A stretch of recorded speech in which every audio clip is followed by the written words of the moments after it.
कच्चं मडकं. महाराष्ट्रातल्या भक्तिमार्ग शिकवणाऱ्या सर्वच संतांचं पंढरपुरातल्या पांडुरंग विठ्ठलाशी फार घट्ट नातं आहे. सर्वच संतांनी या विठोबाची आणि रखुमाईची मनोभावे भक्ती केली. त्यांच्यावर अभंग, ओव्या, भजन अशा वेगवेगळ्या प्रकाराने काव्य रचले. देवधर्म हा रूढी परंपरा, जातीभेद, अस्पृश्यता, कर्मटरीती यांच्यात बंदिस्त झाला होता. सामान्य लोक देवाला पारखे होत होते. या विठोबाने मात्र कुठलेही भेद न पाहता आपल्या भक्तांचे लाड केले, त्यांच्या इच्छा पूर्ण केल्या, त्यांच्या घरातला सदस्य होऊन राहिला. त्यामुळे सर्व संतांनी आणि भक्तांनी विठोबावर अपार प्रेम केले.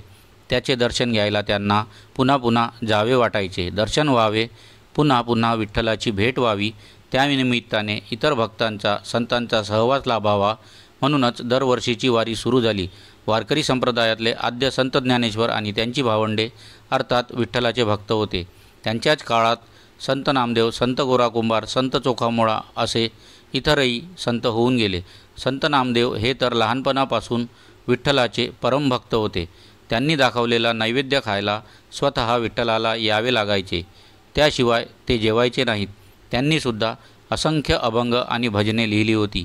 ते विठ्ठलाचे इतके मनापासून आणि प्रेमाने कीर्तन करत की साक्षात मूर्तिरूपाने उभा विठ्ठलसुद्धा मान डोलावत असे.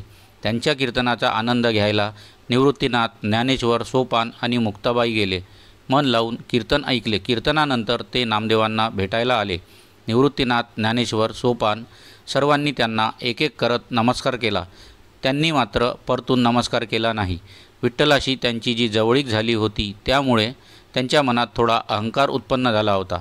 आपणच विठ्ठलाचे सर्वात मोठे भक्त आहोत, तेव्हा दुसऱ्या संतांनी आपला आदर करावाच, पण आपण दुसऱ्या संतांना आदर देण्याची काय गरज, अशी काहीशी त्यांची भावना होती. मुक्ताबाईने हे ओळखले आणि त्यांना नमस्कार केला नाही. ती म्हणाली, नामदेवांचं ज्ञान अर्धवट आहे, त्यांना नमस्कार करण्याची गरज नाही. हे ऐकून तिचे भाऊ तर चमकलेच, पण नामदेवसुद्धा व्यथित झाले. त्यांच्यात वाद झाला. संत गोराकुंभार या सर्वांना वरिष्ठ होते. ते सर्वजण निवाडा करायला त्यांच्याकडे गेले. गोराकुंभारांनी त्या सर्वांच्या डोक्याला हात लावून मडके तपासल्यासारखे तपासले. ते कुंभाराच्या परिभाषेत म्हणाले, मुक्ताई म्हणते ते खरं आहे, नामदेवांचं मडकं कच्चं आहे. नामदेव दुःखी होऊन आपल्या विठ्ठलापाशी गेले. विठ्ठल म्हणाले, ते लोक म्हणतायत ते खरं आहे, तू मला माझ्या विठ्ठल ह्याच एका स्वरूपात जाणतोस आणि पूजतोस.